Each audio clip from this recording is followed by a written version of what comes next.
Dudhwa national park था। अच्छा। हाँ, दुधवा नेशनल पार्क में था। बहुत उसमें इंफ्रास्ट्रक्चर की जरूरत थी, वो हम लोगों ने काम किया। पीलीभीत टाइगर रिजर्व आप ही ने डिक्लेयर किया था को शुरू किया वहां पर। और लायन सफारी आपने तो डेवलप किया पूरा। जनता की सवारी। साइकिल इसलिए भी सिंबल था क्योंकि आम लोगों की सवारी, गरीब लोगों की सवारी, मजदूर लोगों की सवारी, और इसलिए उसको चुन करके नेताजी ने कहा कि आम लोगों की पहचान है, तो इसलिए साइकिल सिंबल बनाया उन्होंने। सही बात है। और मुझे याद है कि जब मैं साइकिल हाईवे बना रहा था तो उस समय जो सुझाव आ रहे थे वहां से कि साइकिल हाईवे को हम लोगों को मंदिर के पास से ले जाना है, कुछ हेरिटेज साइट्स हैं उसको पास से ले जाना है, नदी के किनारा भी होना चाहिए उसमें, तो शायद देश में 200 किलोमीटर का साइकिल हाईवे कहीं नहीं बना होगा जो उस इलाके में, जो कभी इलाका दूसरी चीजों के लिए जाना जाता था, उस इलाके में वो इंफ्रास्ट्रक्चर क्रिएट किया जिसकी वजह से वहां पर टूरिज्म या उसकी पहचान बनी। विजन इंडिया हार्मोनियस हेरिटेज में जो हमारी कोशिश है वो कोशिश है कि अमन चैन रहे। हम लोग मेल मिलाप की जो संस्कृति रही है, जो भाईचारे की संस्कृति रही, अनेकता में जो एकता हमारे बीच रही है, और जो हमारी विरासत जो हमें सही रास्ते पर लेकर जाए उसी को हम लोग अपनाएं। और मैं ये कहूंगा इसमें हार्मोनियस पास्ट ही हमारा हार्मोनियस फ्यूचर बनाएगा। जो हमारी विरासत में जो हमारी एकता दिखती है हम उनको ढूंढें और वही हमारा भविष्य बनाएगा, यही हमारी कोशिश रहेगी। और जहां तक सामाजिक न्याय के राज की स्थापना की बात है, अमन चैन, प्रॉस्पेरिटी, खुशहाली, सबको साथ लेके चलने का जो तरीका होगा वही हमें खुशहाली के रास्ते पे लेके जाएगा। विजन इंडिया का कार्यक्रम हार्मोनियस हेरिटेज को लेकर के हम लोगों ने समिट किया। जो भी साथी इसमें शामिल हुए हैं मैं उन सबका बहुत बहुत धन्यवाद देता हूं। बहुत सारी महत्वपूर्ण जानकारी जो हमारे पैनलिस्ट थे उन्होंने दी है, और हमारी कोशिश होगी कि जिस तरीके से पूर्व में हम लोगों ने काम किया है, जो हमारे देश की मिली जुली संस्कृति रही है, जो हमारे देश की भाईचारा का अपनापन रहा है, जो हमारे देश का एक दूसरे के प्रति सम्मान और लगाव को लेकर के जो हमारी परंपराएं रही हैं, उन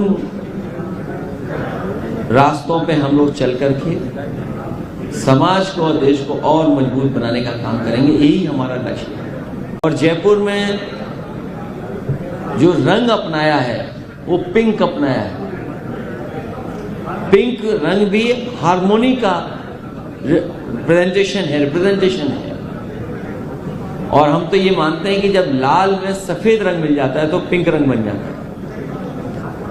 तो ये कोशिश रही कि एक विजन इंडिया के माध्यम से हार्मोनियस हेरिटेज के कार्यक्रम में विचार हमें बहुत से लोगों के सुनने को और देखने को मिल जाए। सामंजस्य हमारी आपकी दोस्ती कराता है, सामंजस्य से ही समाज बनता है।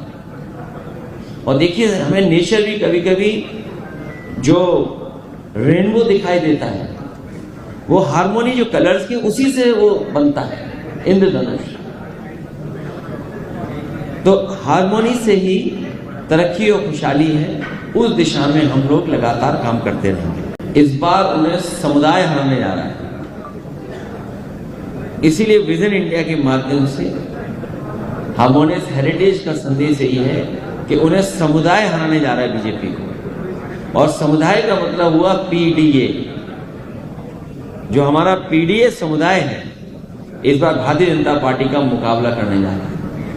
हम लोग हमेशा पूज्य शंकराचार्य जी का सम्मान करते रहेंगे, करते हैं, और भविष्य में भी हम लोगों को मौका मिलेगा तो उनका आशीर्वाद लेकर के आगे बढ़ेंगे। लेकिन हम लोगों ने एक कोशिश की कि एक सम्मान राशि को भी हम लोग दें जो हर महीने उनको सम्मान के रूप में मिलता रहे। एक वो कोशिश रही जिससे बहुत सारे लोग जुड़े भी। फिर हम लोगों ने बुनकरों को पेंशन शुरू की थी। हाँ, बुनकर जो थे उनको पेंशन शुरू की, हर महीने एक पेंशन मिलेगी, उनकी मदद होगी।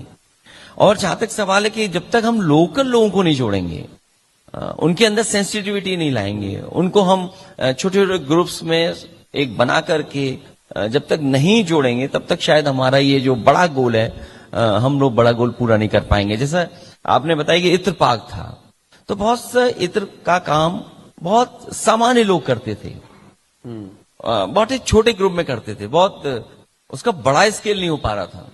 इसीलिए परफ्यूम पाक बनाया जिससे कि वो लोग भी जुड़े, उनके अपना एक इमोशनल अटैचमेंट होता है उसके प्रति। तो उसका एडवांटेज लेकर के हम लोगों ने छोटे छोटे ग्रुप्स बनाए उसमें, और एक रिलेशनशिप डेवलप किया हम लोगों ने उनके बीच, एक भरोसा पैदा हुआ। मुझे याद है कि रामायण मेला हम लोगों ने शुरू किया था, जो कभी डॉक्टर राम मनोहर लोहिया कराते थे, तो रामायण मेला शुरू किया।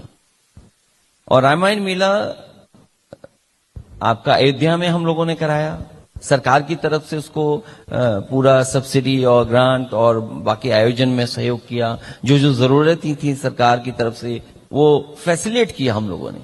चित्रकूट, क्योंकि कभी कोई चित्रकूट बहुत ज्यादा लोग जानते नहीं थे कि चित्रकूट में भी इतनी धरोहर है, तो साइकिल वहां से प्रचार हुआ, साइकिल हाईवे तो नहीं, एक साइकिल को लेकर के प्रचार कराया हम लोगों ने।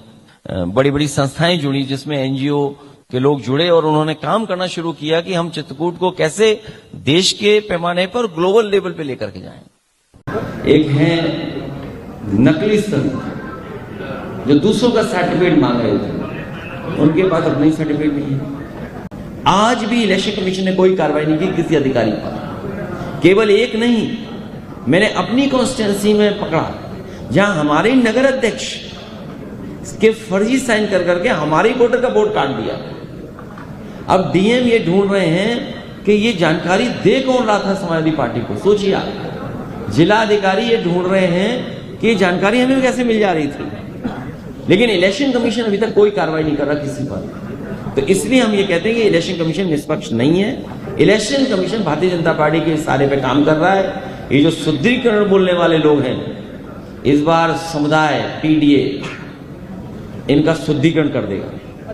जो दुखी होता है, जो अपमानित होता है, वो सब पीडीए,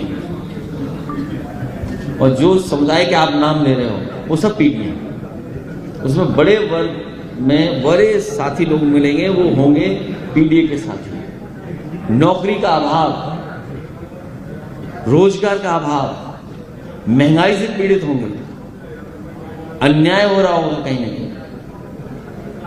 हमारे तमाम आदिवासी भाई बहन होंगे, तो वो सब शामिल है। जो पीड़ित है वो दुखी है, जो अपमानित है वो पीडीए में शामिल है। पिछड़े, दलित, मुसलमान तो है ही शामिल, आदिवासी है ही शामिल, अल्पसंख्यक भाई है ही शामिल, आदि आबादी तो है ही शामिल। इसके साथ साथ पीड़ित, दुखी, अपमानित लोग भी इसमें शामिल हैं।